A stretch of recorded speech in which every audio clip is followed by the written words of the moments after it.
Sabe o que se faz no tempo difícil, Joana? Se ora.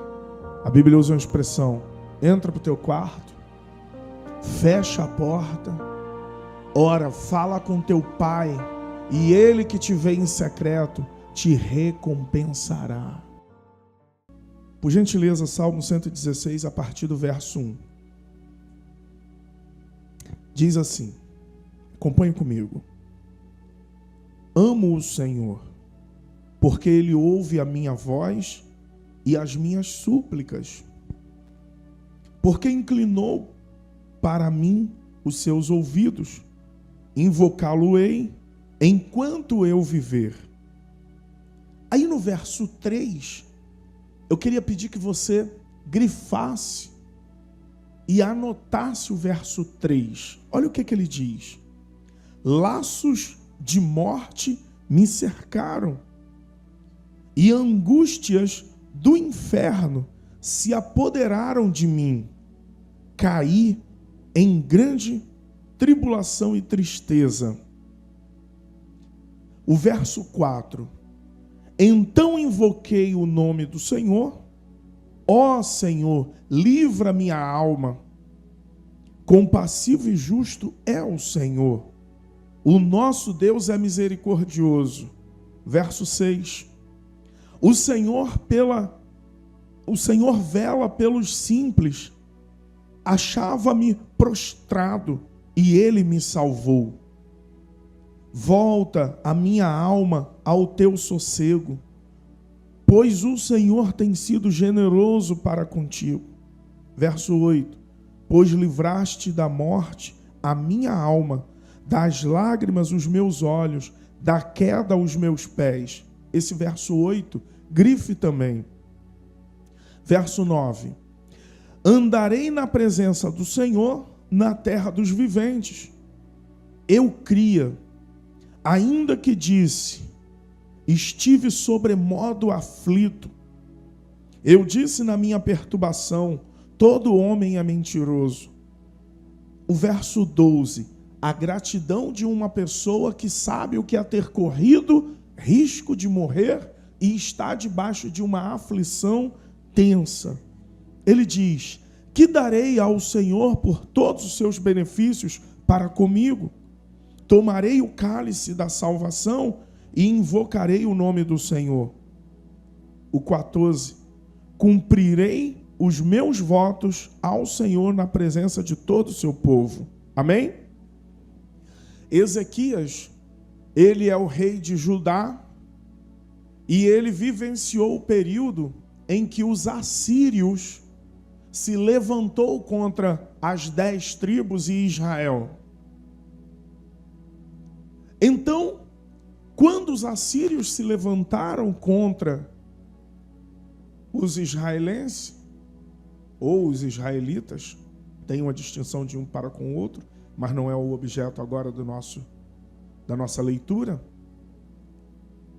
eles entrincheiraram e cercaram todo o Israel, de maneira que eles não tinham como sair, não tinham como entrar, não tinham como manter contato externo.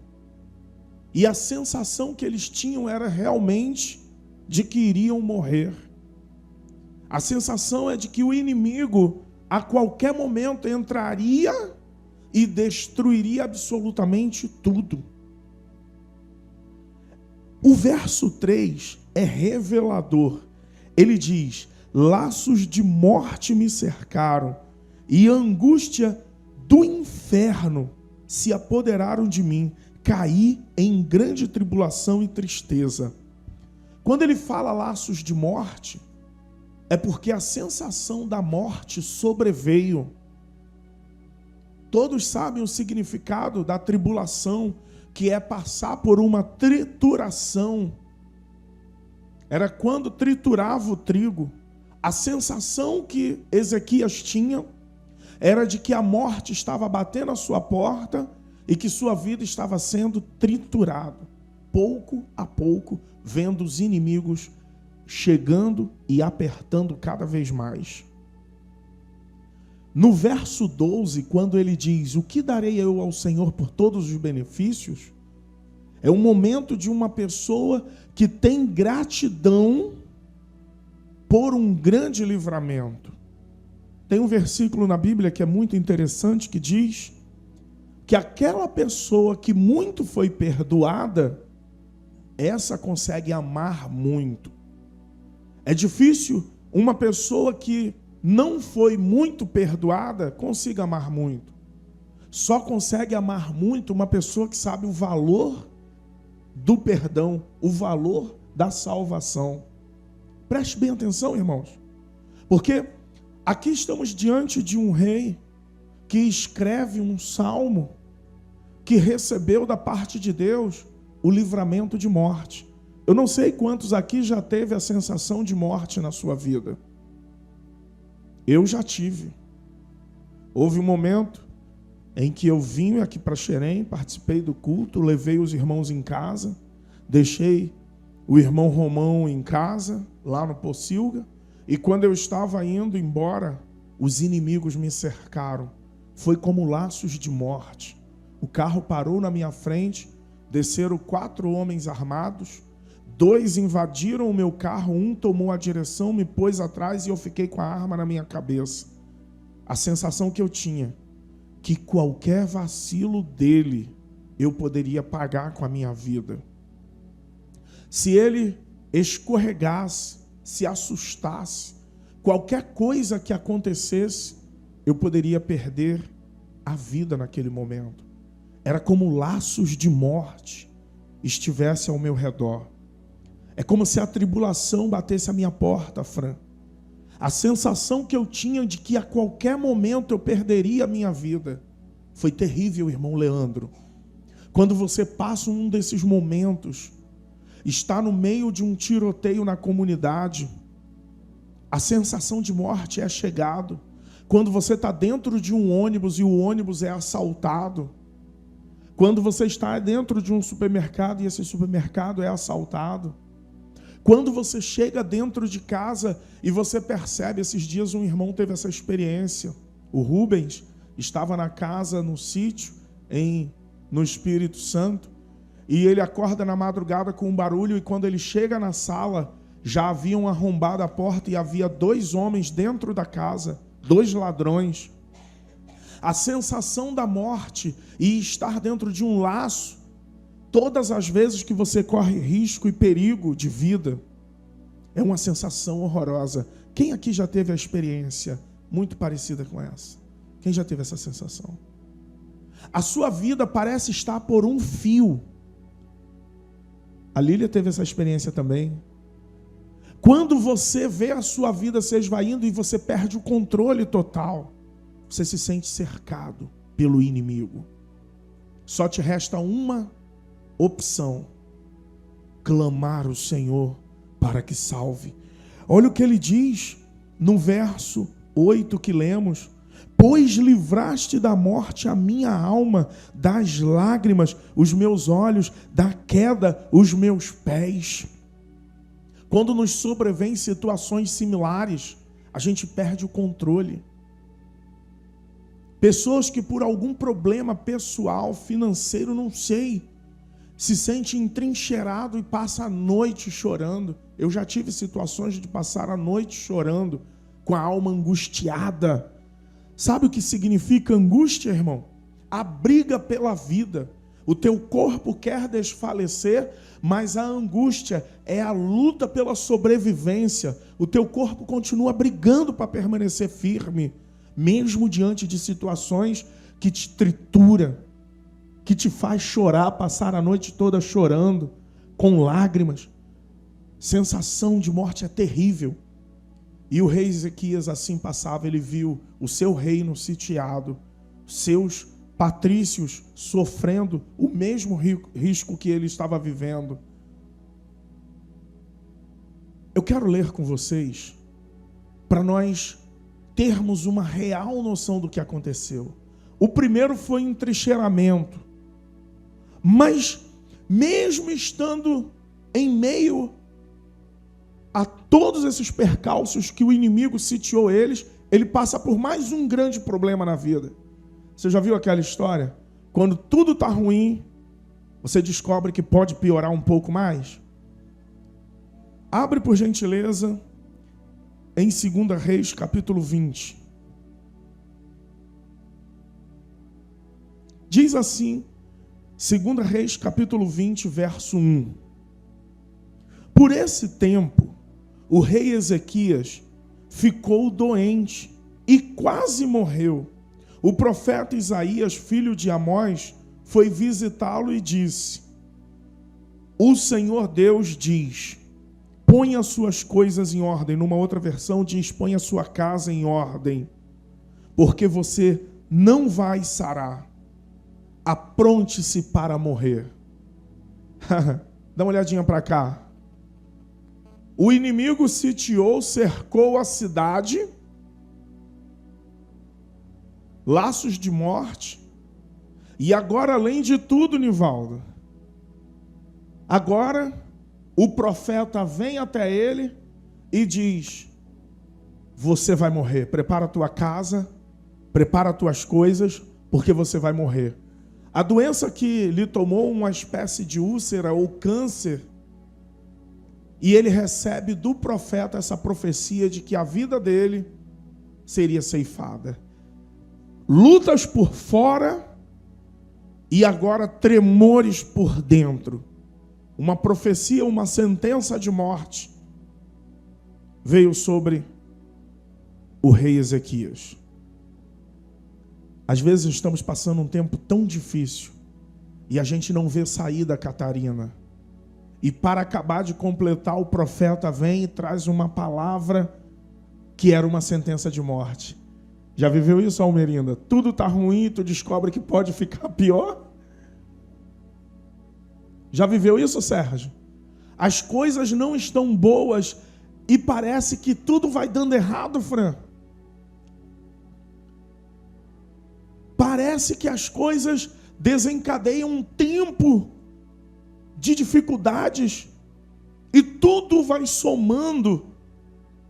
E ainda, quando você vai na presença de Deus, o profeta diz: vai morrer.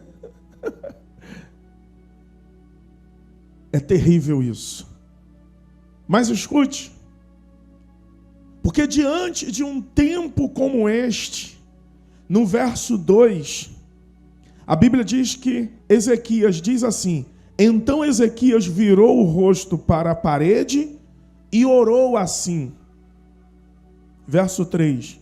Ó Senhor Deus, lembra que eu tenho te servido com fidelidade e com todo o coração e sempre fiz aquilo que querias que eu fizesse. E chorou amargamente.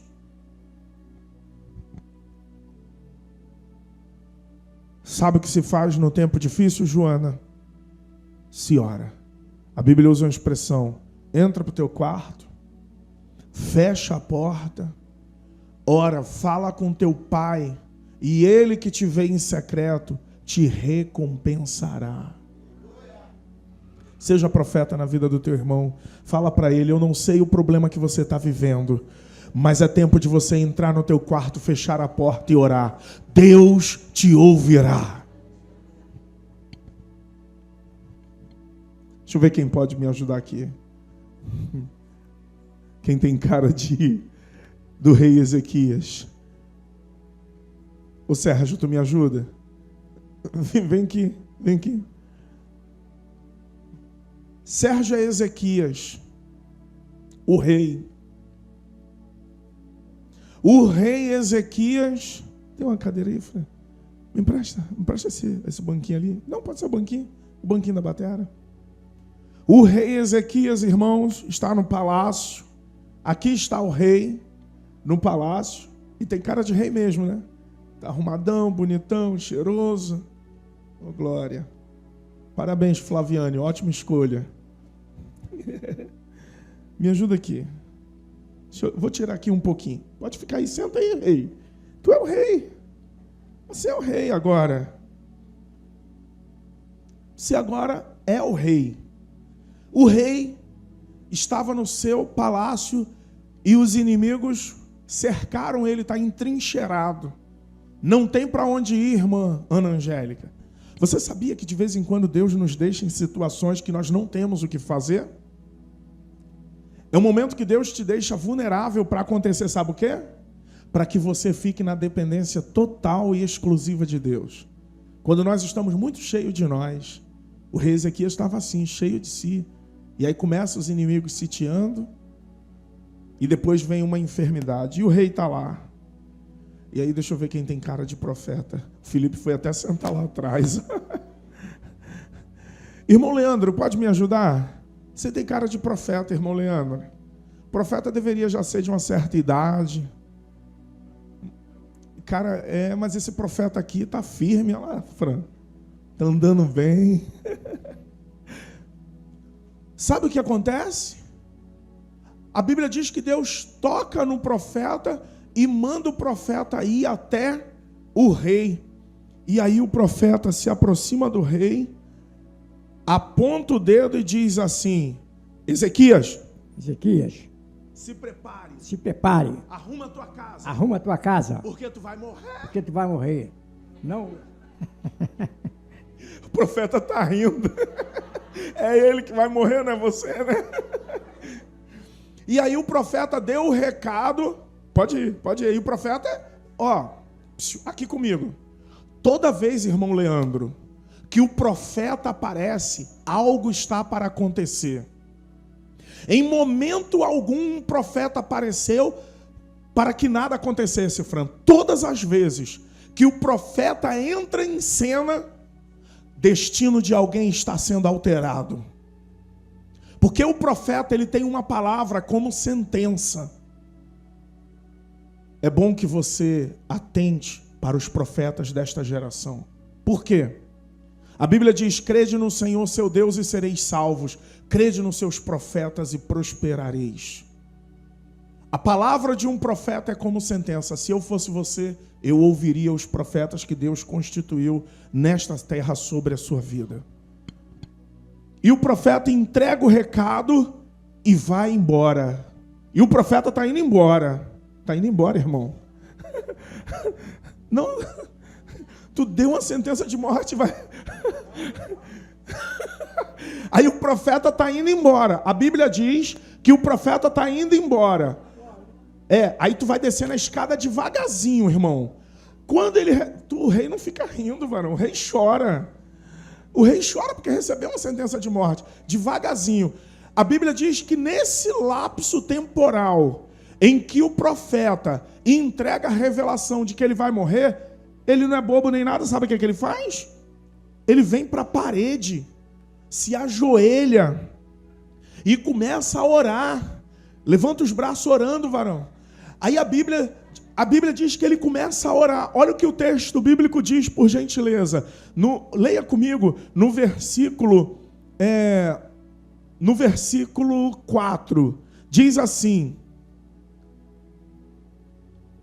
Não, versículo 3. Ó Senhor Deus, lembra que eu tenho te servido com fidelidade, com todo o coração, e sempre fiz aquilo que querias que eu fizesse. E chorou amargamente. No versículo 4, Isaías saiu do quarto em que o rei estava, mas antes que passasse pelo pátio central do palácio, o Senhor, Deus lhe disse: vai, profeta, fica em pé, profeta, fica em pé. Aí, ele estava indo embora. Vira para a rua, varão. Ele estava indo embora, quando Deus disse para o profeta: profeta, volta, profeta. E diga o seguinte a Ezequias. E ele está aqui, chorando. Oh, Senhor, tem misericórdia de mim, Senhor. Isso, chorando. Não, varão, chora assim. Está chorando. Senhor, tem misericórdia de mim. Esse daqui, os reis aqui, ele fala, ele não chora. A Bíblia diz que ele está chorando amargamente. E aí o profeta chega, bota a mão no ombro dele, volta e diz o seguinte a Ezequias, o governador do meu povo: Eu, Senhor. Assim diz o Senhor. Assim diz o Senhor. Eu as suas lágrimas. Eu vi as suas lágrimas. E ouvi a sua oração. Eu vi sua oração. Eu vou te curar. Eu vou te curar. E daqui a 3 dias. E daqui a 3 dias Você vai para o templo. você vai para o templo. Vou deixar que você viva. Vou deixar que você viva Mais 15 anos. mais 15 anos. Livrarei você Livrarei você e esta cidade de e essa cidade de Jerusalém da mão do rei da Síria. da mão do rei da Síria. Defenderei esta cidade. Defenderei esta cidade Por causa da minha honra. por causa da minha honra, Por causa da promessa que eu fiz a meu servo. por causa da promessa que eu fiz ao meu servo, Davi. E aí ele levanta e vai embora. Ezequias, pode ir embora, agora é de verdade. E a Bíblia diz que o rei Ezequias, que estava chorando, com uma sentença de morte, uma oração traz efeito duplo. O livro dos inimigos que havia sitiado a cidade e salva a vida dele da enfermidade. É porque a gente não combinou, mas nessa hora era para você dar um glória bem forte.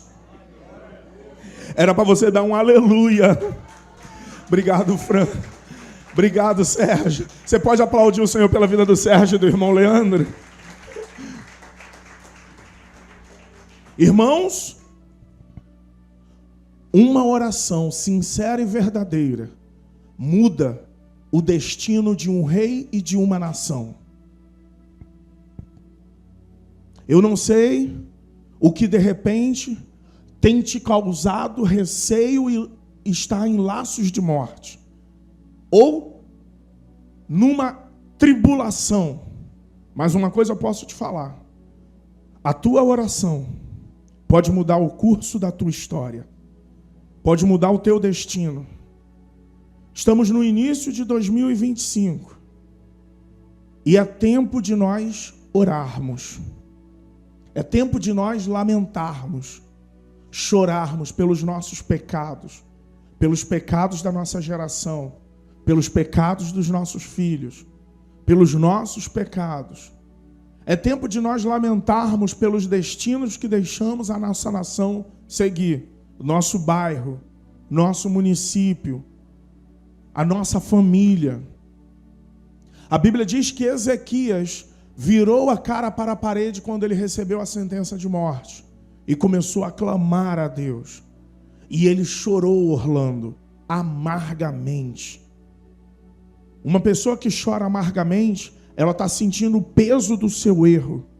A Bíblia diz que o choro pode durar uma noite, mas a alegria vem ao amanhecer. Quando nós entendemos o que estamos vivendo e o que está acontecendo em nossa vida, na vida do nosso cônjuge, o que está acontecendo na nossa família, no nosso trabalho, nós deveríamos nos levantar como intercessores. Deveríamos levantar como homens e mulheres de oração, que lamenta e chora. A Bíblia diz que Jó periodicamente oferecia sacrifício pela vida dos seus filhos. Não era porque eles tinham pecado, mas no pensamento de Jó, pode ser que meus filhos tenham pecado. E aí ele oferecia sacrifício e ele orava periodicamente. E isso moveu a mão de Deus sobre a sua família.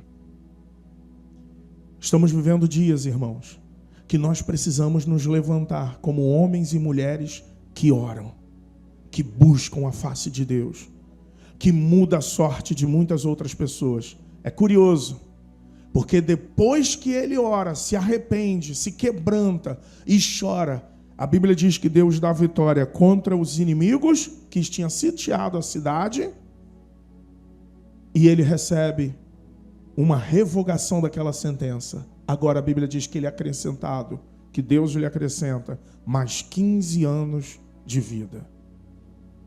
A pergunta que eu faço é a mesma que Jesus fez: o que queres que eu te faça? O que precisa ser mudado e transformado na sua vida?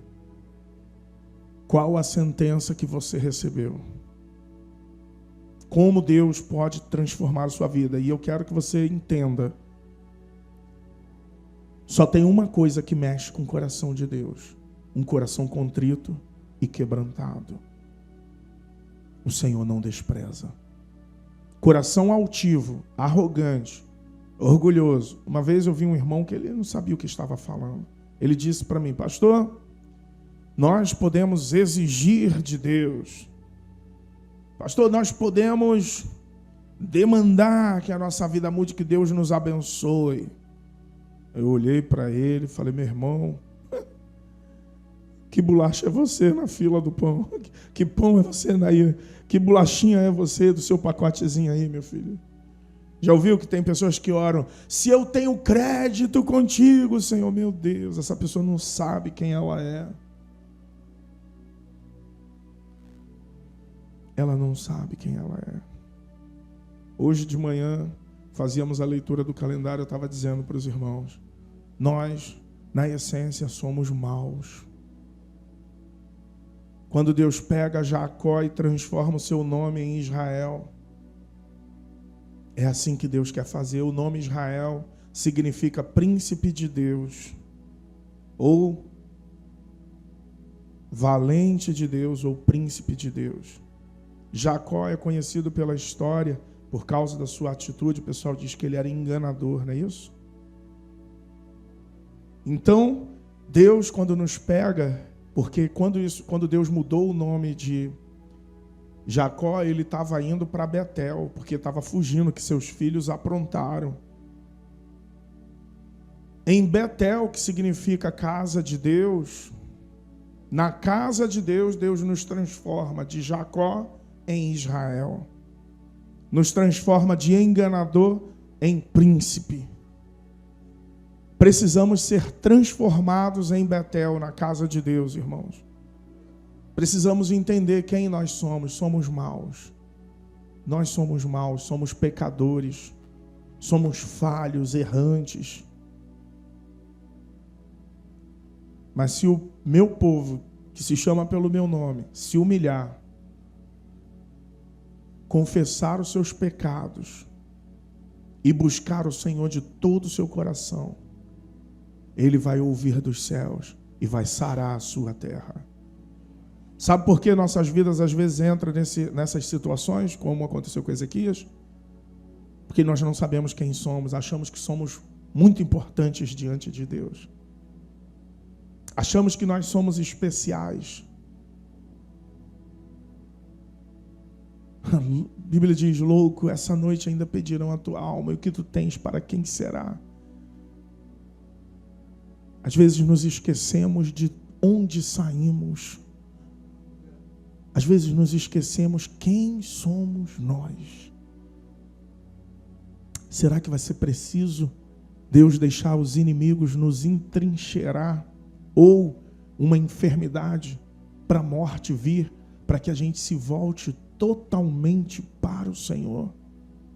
Ou será que nós somos capazes de olhar para dentro de nós, vermos quem somos e nos quebrantarmos e nos humilharmos e orarmos a Deus para que Ele incline os seus ouvidos e ouça a nossa oração e venha ao nosso encontro nos resgatando com mão forte? Eu quero deixar essa palavra para os irmãos. A reflexão a respeito do Salmo 116, depois que ele recebe esse grande livramento, o Salmo 116, o verso 12, ele diz, você pode abrir aí para você ver? Olha o que ele diz no verso 12. O que darei ao Senhor por todos os seus benefícios para comigo? Aí ele diz, tomarei o cálice da salvação e invocarei o nome do Senhor. Agora no 14 mostra o que é uma pessoa transformada, que está entendendo o propósito de Deus. Ele diz, cumprirei os meus votos ao Senhor na presença de todo o seu povo. Para que Deus acrescenta 15 anos de vida, irmão Sérgio? A não ser se for para que a gente gaste na presença dele. Para que Deus vai nos dar benefício de vivermos um pouco mais de tempo, se não for para servirmos a Ele? Você tem que cumprir os votos que fez ao Senhor lá no dia do teu batismo. Você tem que cumprir os votos que você prometeu a Ele Lembra quando a gente pergunta à pessoa, e aí, você vai ser obediente? Vou até a morte, vou obedecer. Vou servir, Ele é o meu único e suficiente Salvador. Te servirei para sempre, Senhor. Que darei eu por todos os benefícios? Só ama muito quem muito foi perdoado. Amém?